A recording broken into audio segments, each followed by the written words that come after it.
I never thought I'd be sharing this story, but here I am trying to make sense of how my life turned upside down in just a few months. I'm 26, working as a software developer, and until recently, I was engaged to be married to someone I thought was the love of my life. We met at a tech conference 3 years ago. She was there representing her marketing firm, and I was one of the presenters. During the lunch break, we ended up sitting at the same table with some mutual friends.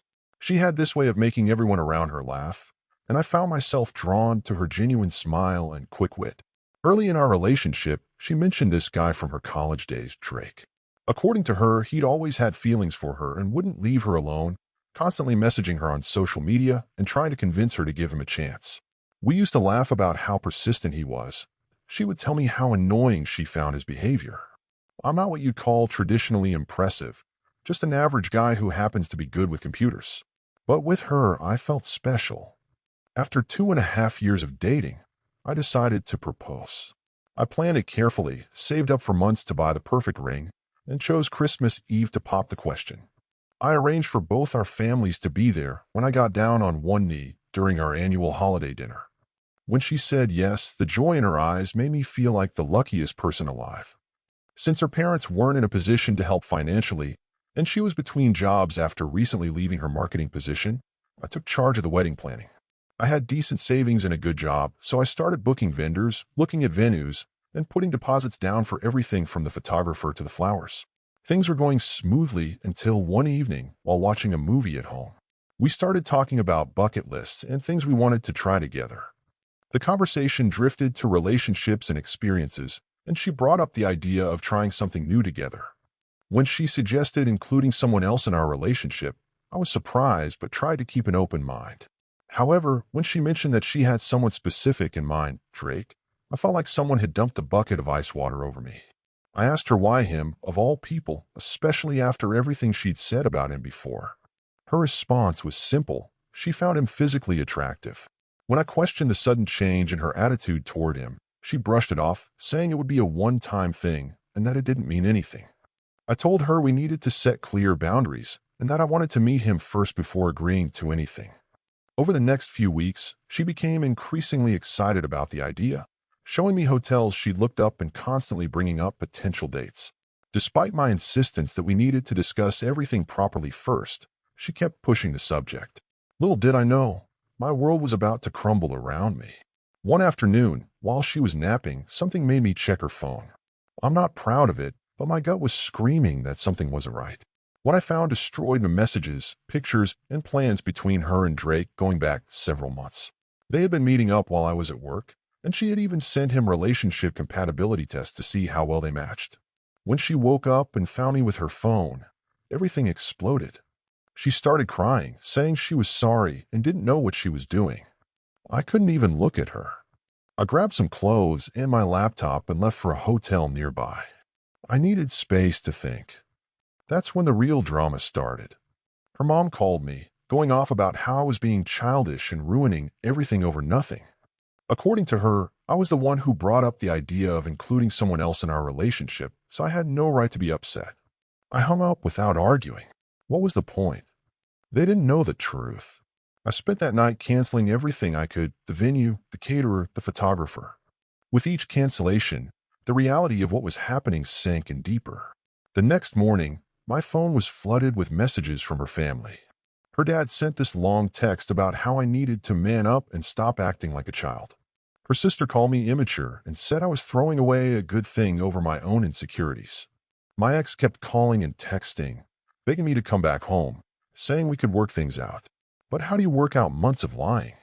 How do you rebuild trust when someone has been sneaking around behind her back? I should mention that when we moved in together, she had quit her job to focus on getting her master's degree. I supported her decision because I wanted her to pursue her dreams. Now looking back, I wonder if that gave her more time to meet up with Drake while I was working. After a few days of constant harassment from her family, I decided to meet with her dad. We had always gotten along well. We both loved old sci-fi movies and would spend hours talking about classic films. I figured if anyone would listen to my side of the story, it would be him. We met at a coffee shop near his office. He came in looking angry, but agreed to hear me out. I had come prepared. I took out my phone and showed him the screenshots I'd taken of their conversations. Messages about meeting up in secret, planning their encounters, and even talking about their future together. As he scrolled through the messages, I watched his face change from anger to shock to disappointment. She told us you were breaking off the engagement because you suggested bringing someone else in and then got jealous when she picked Drake, he said quietly, not looking up from the phone. She's been staying with us, and Drake's been coming over to support her through this difficult time. The irony of it all hit me then, how perfectly she had twisted the story to make herself the victim. Her family had rallied around her, comforting her through the heartbreak that she had caused. Meanwhile, I was painted as the villain, the insecure fiance who couldn't handle what he had supposedly suggested himself. Her dad and I decided to get her things from our apartment. We packed everything that belonged to her into boxes, her clothes, books, the little decorative items she had brought to make our place feel like home. The engagement ring was still sitting on our dresser where she had left it the day I discovered everything. I picked it up, another reminder of promises broken and trust betrayed. When we arrived at her parents' house with her belongings, we found her sitting in the living room with her mom and Drake. She had obviously been crying, and Drake had his arm around her shoulders, trying to comfort her. The sight made my stomach turn. Her dad surprised everyone by speaking up first. Instead of letting us unload the car, he said we all needed to talk. Drake tried to leave, but her dad stopped him. "No, you're part of this too. Stay." I could see Drake was uncomfortable. His leg kept bouncing, and he wouldn't look at anyone directly. Then her dad did something clever that I hadn't expected. He told him I was willing to reconsider the engagement, but on one condition: Drake needed to show his phone messages with my ex. Her dad must have figured that while she might have deleted their conversations, Drake probably hadn't. The way they looked at each other when he said this told us everything we needed to know. Drake got up and left without saying a word. My ex started crying again, but this time her dad told her to stop.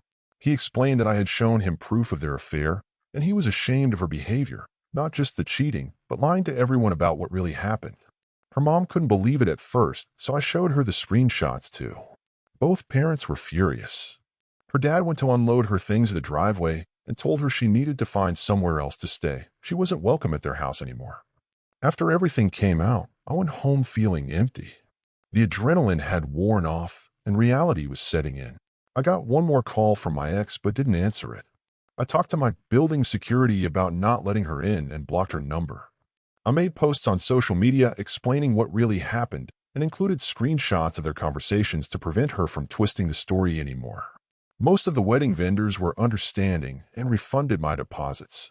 I'm using that money to plan a fresh start in a different state. I got tested for STDs and thankfully all is clear. Now I'm planning to sell the engagement ring.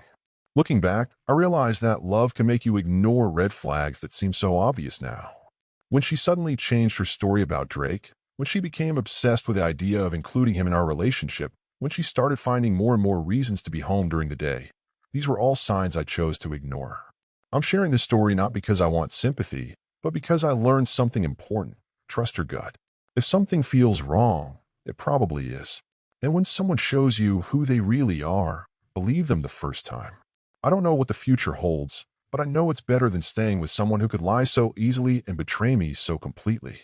My ex's dad still checks in on me occasionally, which means a lot. At least something good came out of this mess. It showed me who my real friends are. I'm done letting this experience define me. Sometimes the best thing you can do is walk away, even when it hurts, even when others don't understand, even when it means starting over. Because you deserve better than living with lies and betrayal. Everyone does. Thank you for watching. If you enjoyed this story, please hit that subscribe button to help us reach our goal of 1,000 subscribers. Don't forget to give it a thumbs up and share it with friends or family who might enjoy it too. Your support means a lot. And if you have any thoughts, questions, or story ideas, drop them in the comments below. I'd love to hear from you. See you in the next story.